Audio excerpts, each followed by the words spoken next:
شہید زندہ ہے، سارے بولو شہید زندہ ہے۔ عام شہید زندہ ہے تو شہیدوں کے سردار کا عالم کیا ہوگا، امام علی مقام کی زندگی کا عالم کیا ہوگا۔ یہاں رک کے میں وہ بات عرض کر دوں، حضرت سیدنا عبد الوہاب شارانی رضی اللہ تعالی عنہ نے اپنی کتاب طبقات الصوفیہ میں لکھا، وہ فرماتے ہیں حضرت سیدنا شیخ احمد الرفاعی رحمت اللہ تعالی علیہ،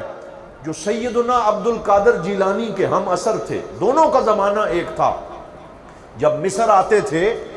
تو مصر میں حضرت امام حسین رضی اللہ تعالی عنہ کا سر انور مدفون ہے۔ آپ کا دھڑ مبارک کربلا میں ہے اور آپ کا سر مبارک مصر میں ہے، اور وہاں بہت بڑا روضہ ہے، بہت بڑی مسجد ہے، اور الحمدللہ مجھے بار بار وہاں پہ حاضری کی سعادت نصیب ہوئی۔ تو وہاں پہ ہمارے شیخ کریم حضور ضیاء الامت جسٹس پیر محمد کرم شاہ الازہری رحمت اللہ تعالی علیہ بھی حاضری دیا کرتے تھے۔ تو شیخ عبد الوہاب شارانی فرماتے ہیں کہ حضرت سید احمد رفاعی رضی اللہ تعالیٰ عنہ ہر جمعرات کے دن مشہد امام حسین پہ جہاں سر انور مدفون ہے وہاں حاضری دیتے، اور وہاں آ کر حضرت امام علی مقام کو یوں کہتے، السلام علیکہ یا جدی، اے میرے دادا جان آپ پر سلام ہو۔ تو حضرت امام حسین کے سر انور سے آواز آتی تھی، وعلیکہ السلام یا ولدی، اے میرے بیٹے تمہارے اوپر بھی سلام۔ امام علی مقام جواب ارشاد فرماتے، سر کہیں ہے دھڑ کہیں ہے، لیکن سوال کا جواب ارشاد فرما رہے ہیں۔ فرماتے ہیں ایک دفعہ وہ گئے اور وہاں جا کر انہوں نے سلام عرض کیا، جواب نہ آیا، کافی دیر سلام کرتے رہے، جواب نہ آیا، پریشان ہو کے واپس چلے گئے کہ شاید امام علی مقام مجھ سے ناراض ہو گئے۔ جب اگلی دفعہ پھر جمعرات کو آئے اور آ کر سلام عرض کیا تو حضرت امام علی مقام نے فرمایا، اے میرے بیٹے پچھلی دفعہ جب تو نے سلام کیا تھا میں نے ناراضگی کی وجہ سے، یہ نہیں تھا کہ میں ناراض تھا، بلکہ وجہ یہ تھی کہ تو مجھے سلام کر رہا تھا اور میں مصر سے مدینہ پاک اپنے نانا جان سے گفتگو میں مشغول تھا، میں ان سے محو کلام تھا، میں ان سے گفتگو کر رہا تھا،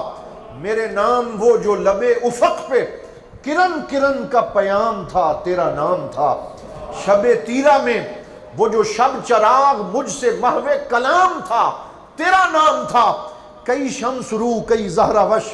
کئی نام عرش مقام تھے، بڑے نام تھے، مگر ایک نام جہان اسم کا آخری جو امام تھا تیرا نام تھا۔ تو فرمایا میں تو حضور سے گفتگو کر رہا تھا، اللہ تعالیٰ نے ان کو دائمی زندگی عطا فرمائی ہے، اور یقین رکھو کہ وہ آج بھی اس مسجد میں بیٹھے ہم گفتگو کر رہے ہیں اور امام علی مقام ہماری محبتوں کو سماعت فرما رہے ہیں۔ تو میں وہ بات مکمل کروں، پیر سید نصیر الدین نصیر رحمت اللہ تعالی علیہ فرماتے ہیں کہ ایک دفعہ مجھے پی ٹی وی سے مشاعرے کی دعوت آئی، میں چلا گیا، وہ مشاعرے پڑھتے تھے، اور حضرت امام علی مقام کی بارگاہ میں 10 محرم الحرام کی رات کو پی ٹی وی پہ میں نے اپنا کلام پیش کیا، تازہ کلام عرض کیا، ان کی بارگاہ میں ہدیہ سپاس پیش کیا، میں واپس آ گیا، آرام کر گیا۔ صبح فجر کی نماز کے بعد میں لیٹا ہوا تھا کہ میرے لینڈ لائن نمبر پہ کال آئی، میں نے کال اٹھائی تو لاہور سے کوئی گفتگو کر رہا تھا، تو اس نے کہا جناب میں نے پیر نصیر الدین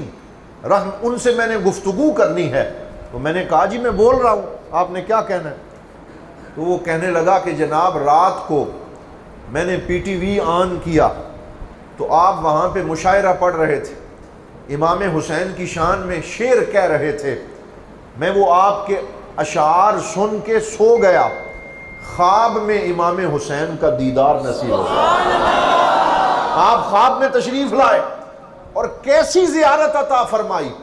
میں نے دیکھا کہ آپ ایک خوبصورت کمرے میں جلوہ فرما ہیں، ایک بڑی خوبصورت نشست ہے، اس پہ امام حسین رضی اللہ تعالی عنہ بیٹھے ہوئے ہیں، اور آپ کے سامنے اوراق بکھرے ہوئے ہیں، ڈائریاں کھلی ہوئی ہیں، رجسٹر پڑے ہوئے ہیں، اور آپ باری باری سارے اوراق کو مطالعہ فرما رہے ہیں، کبھی کوئی ورق اٹھاتے ہیں، کبھی کوئی ورق اٹھاتے ہیں۔ تو میں نے ہاتھ باندھ کے پوچھا، امام علی مقام میری خوش نصیبی کہ آج مجھے آپ کا دیدار نصیب ہو رہا ہے، یہ تو بتائیں یہ ورقے کیسے ہیں، یہ کتابیں کیسی ہیں، یہ رجسٹر کیسے ہیں، آپ کیا پڑھ رہے ہیں؟ تو امام حسین رضی اللہ تعالی عنہ نے مجھے فرمایا کہ اس پورے سال کے اندر میرے نبی کے غلاموں نے میری شان میں جو منقبتیں لکھی ہیں اللہ تعالیٰ نے ساری میری بارگاہ میں پیش کر دی۔ میں ان کو پڑھ رہا ہوں، اپنے نبی کے غلاموں کے شعر پڑھ رہا ہوں، نثر پڑھ رہا ہوں، کلام پڑھ رہا ہوں۔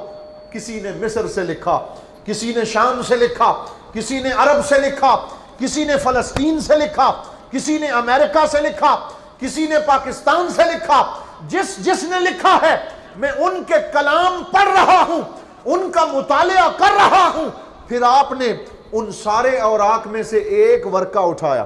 اور فرمایا اس دفعہ میں نے جسے پہلا نمبر دیا ہے وہ گولڑے میں رہنے والا میرا بیٹا نصیر الدین۔ اللہ اکبر، یا رسول اللہ، حق چاہیے۔ فرمایا جسے میں نے پہلا نمبر دیا ہے وہ گولڑے میں رہنے والا میرا بیٹا نصیر الدین۔ پذیرائی ہوئی، خوشخبری ملی۔ اب میں آپ کو بتاتا ہوں کہ وہ کلام کون سا تھا جسے امام حسین نے پہلا نمبر عطا فرمایا۔ اور یہ میں 12ویں برادران سے کہوں گا اگر بیٹھے ہیں تو وہ پڑھا کریں، یہ کلام پڑھا کریں، کیونکہ اسے بارگاہ حسینیت سے مقبولیت ملی۔ اس کے 3 شعر صرف میں پڑھتا ہوں۔ پیر نصیر الدین نے کیا لکھا رحمت اللہ تعالی علیہ، اللہ ان کے مزار پہ رحمتیں فرمائے۔ انہوں نے فرمایا جس کی جرت پر جہان رنگ و بو سجدے میں ہے، جس کی جرت پر جہان رنگ و بو سجدے میں ہے، آج وہ رمز آشنائے سر ہو سجدے میں ہے۔ رمز آشنائے سر ہو کا کیا مطلب ہے؟ یعنی اللہ ہو کا جو راز ہے وہ اور کسی کو ایسے سمجھ نہیں آیا جیسے امام حسین کو سمجھ آیا ہے۔ جس کی جرت پر جہان رنگ و بو سجدے میں ہے، آج وہ رمز آشنائے سر ہو سجدے میں ہے، اللہ اللہ وہ تیرا سجدہ شبیہ مصطفیٰ۔ یعنی سجدے تو سب نے کیے ہیں، اوروں نے بھی سجدے کیے، اس کا جدا انداز ہے، اس نے وہ سجدہ کیا جس پر خدا کو ناز ہے۔ فرمایا اللہ اللہ وہ تیرا سجدہ شبیہ مصطفیٰ، جیسے خود ذات پیغمبر ہو بہو سجدے میں ہے۔ اور پھر فرمایا کون سمجھے کون جانے کون سمجھائے نصیر، عابد و معبود کی جو گفتگو سجدے میں ہے۔ جو گفتگو محرم الحرام کی 10 تاریخ حضرت امام علی مقام نے اپنے رب سے کی ہے اور سجدے کی حالت میں کی ہے، وہ کوئی عام بندہ نہیں سمجھ سکتا، یہ وہی سمجھ سکتا ہے جو اپنا سارا کنبہ قربان کر کے اللہ کی بارگاہ میں سجدہ کر رہا ہو۔ تو یہ حضرت امام علی مقام کی شان ہے۔